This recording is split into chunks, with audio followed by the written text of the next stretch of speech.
Saya mau bicarakan anak autis hari ini. Anak autis yang saya tangani banyak.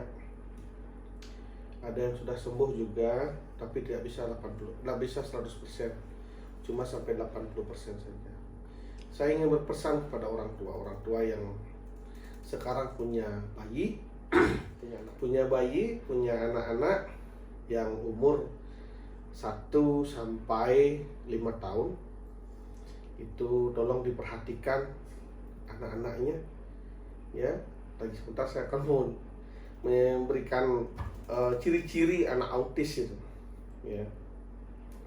Jadi jika kalian punya anak dengan ciri-ciri sebagai berikut, maka segeralah kalian mencari cara untuk mengobati anaknya. Contoh, hiperaktif, tidak bisa diam. Yang kedua, belum bisa berbicara 1 sampai 6 bulan. 1 sampai 1,5 tahun belum bisa berbicara. Itu tanda-tandanya sudah anak mulai delay speech, hiperaktif, dan kemungkinan masuk ke autis. Jadi lihat, ketika memiliki anak, ketika kalian memanggilnya misalnya, saya mau panggil anak saya nih, dengan tepukan begini, tidak menoleh. Dengan panggilan juga dia tidak menoleh. Hati-hati, bahwa itu bisa jadi anak kalian sudah mengalami autis. Apalagi tidak bisa dipanggil, tidak bisa diam. Ini sangat berbahaya. Jadi mata juga tidak fokus. Ketika diajak berbicara, matanya tidak pernah fokus ke kanan, ke kiri, melihat sekitar, tidak pernah fokus. Kalau lebih dari itu, kemungkinan besar ada yang juga mengeluarkan suara-suara yang aneh.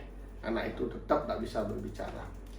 Jangan pernah merasa bahwa anak saya ini pasti nantinya akan sembuh nih. Walaupun hari ini seperti ini, 1 tahun, 2 tahun, 3 tahun, sampai 5 tahun pasti akan sembuh nih.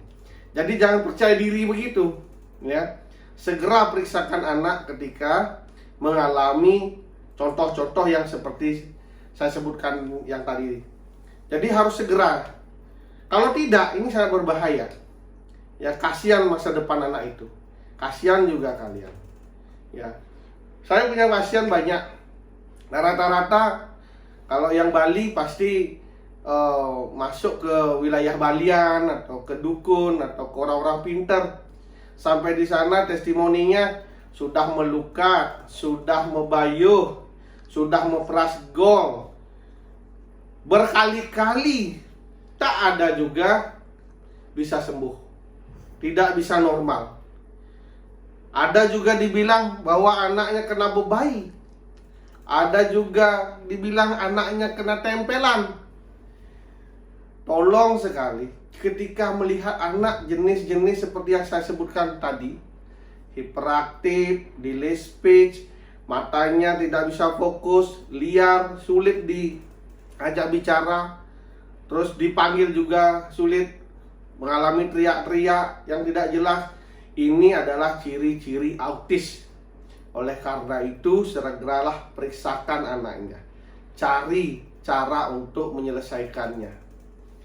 Tidak ada satu cara pun sebenarnya menyelesaikan. Kalau misalnya ke tempat terapi, pasti dikasih penenang supaya dia lebih tenang ya.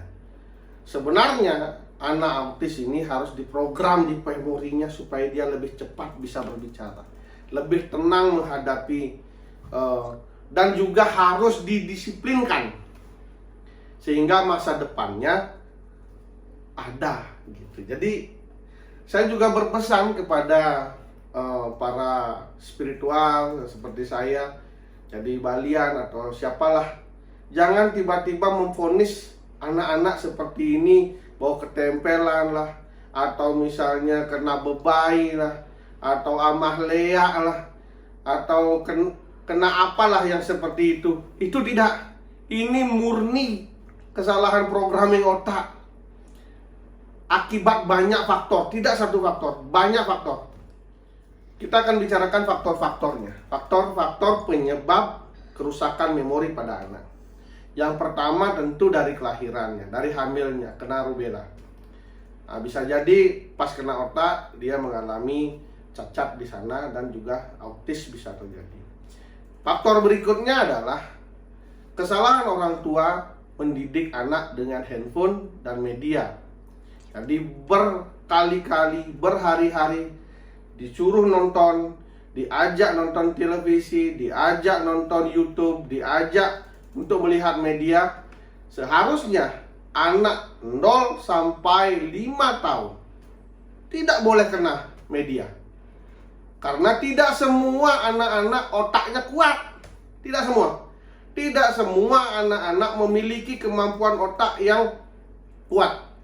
Bisa jadi umur 0 sampai 5 tahun dikasih handphone ada yang bagus, tapi tidak sedikit juga yang rusak akibat kesalahan pemberian handphone, media TV yang non-stop terus-menerus diajak untuk menonton. Maka anak-anak yang seperti itu sudah jelas terlihat.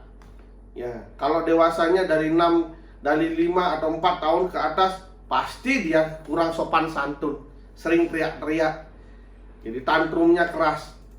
Ini harus dihentikan. Supaya apa? Ada generasi kita ke depan tidak rusak, tidak menjadi autis. Nanti kalau sampai dewasa begitu anak-anaknya gimana? Tidak bisa diatur gimana? Sulit. Ya pasti kecil bisa kita sayangi dengan cara yang halus. Tapi kalau dia sudah dewasa nanti, seumuran dengan kita, 20 tahun, 25 tahun, dengan kelakuan yang sama seperti 3 tahun, 4 tahun, betapa sulitnya menghadapi. Karena itulah, kenali ciri-cirinya. Anak-anak seperti ini akan menjadi beban. Tidak hanya beban kepada orang tua, tetapi beban kepada lingkungan. Siapa yang dia ngajak? Siapa yang merawat? Siapa yang mengurus? Kadang-kadang begini, ini pengalaman saya ya, dan menangani anak autis. Jadi diserahkan karena sibuknya orang tua bekerja kedua belah pihak, maka anak ini diserahkan pengasuhannya kepada kakek neneknya. Kakek nenek tentu sangat senang mendapatkan cucu. Otomatis penuh kasih sayang. Ya, takut anak ini nangis, takut anak ini kenapa-napa, maka dikasih sayang, sampai mendisiplinkan pun tidak berani. Padahal jika anak ini terus dibegitukan, masa depannya pasti akan kacau, akan rusak, sulit untuk dikendalikan. Bukan kakek neneknya yang berat, tetapi anak-anaknya dan saudara-saudaranya yang akan mengurus dia yang berat. Tolong sekali lagi ya, perhatikan anak kalian dari umur 0 tahun sampai 5 tahun. Lihat ciri-cirinya. Cari program untuk menanggulangi anak seperti itu. Karena apa? Tidak ada satupun yang bisa menyelesaikan anak itu kecuali memprogram ulang otaknya. Supaya minimal dia bisa mandiri, minimal dia bisa mau diajak komunikasi walaupun tidak pulih 100%. Saya harap apa yang saya bicarakan ini bisa didengarkan oleh siapa saja yang memiliki anak yang dengan ciri-ciri khusus seperti itu. Ingat, mendidik anak yang spesial harus dengan super spesial. Mendidik anak yang normal tentu dengan kenormalan. Jangan sampai salah mendidik anak. Karena itu pesan saya terakhir seperti itu. Semoga apa yang saya bicarakan bermanfaat untuk kalian semua.